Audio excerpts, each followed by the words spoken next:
नाज़रीन, इस वक्त जो आप ये पीछे देख रहे हैं ये बदरी मज़ारी का इलाका है जी। यहाँ पे जो ये टहर है हमारा नहर है, यहाँ पे 5 साल के बाद जो है ना नहर की खुदाई का काम हो रहा है। इससे पहले जो 5 साल थे तो वो मतलब कि काम नहीं होता था, लेकिन जो अपनी मदद आज के तहत ये जो बदरी मज़ारी में रहने वाले जितने भी अफराद होते थे जिनको ये नहरी निज़ाम का पानी लगता था, वो अपने मतलब आपके तहत पैसे जमा करके इसकी खुदाई का काम करवाते थे। लेकिन शुक्र अल्हम्दुलिल्लाह, मैं शुक्रगुज़ार हूँ सरदार शमशेर खान मज़ारी का, सरदार खिज़िर खान मज़ारी का और सरदार सफदर हुसैन खान मज़ारी का, ये जिन्होंने मतलब कि इस अहम मतलब कि जो हमारा मसला था उस पर नोटिस लिया है।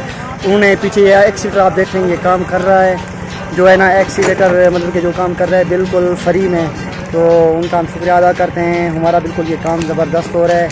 5 साल के बाद जो है ना हमारे इलाके का किसी ने सोचा है। मैं खैरियत तस्लीम पेश करता हूँ सरदार साहबान को, उनका दिल से शुक्रिया उनका अदा करते हैं कि उन्होंने हमारा सोचा है कुछ ना कुछ। ये देखें आप पीछे काम हो रहा है। सलाम पेश करता हूँ अपने प्यारे लीडर सरदार शमशेर खान मज़ारी को, जो सरदार शहीद आतिफ खान मज़ारी साहब का जो मिशन था पानी वाला नहरी निज़ाम का, उसको उन्होंने मतलब ये प्रमोट किया है। सबसे पहले उन्होंने इसी काम पे मेहनत शुरू कर दिया है सरदार शमशेर खान मज़ारी ने, सरदार खिज़िर हुसैन खान मज़ारी ने और सरदार सफदर हुसैन खान मज़ारी ने।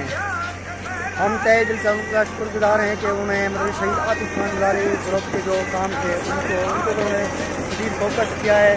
ये देखें आप किसान सामने काम कर रहे हैं।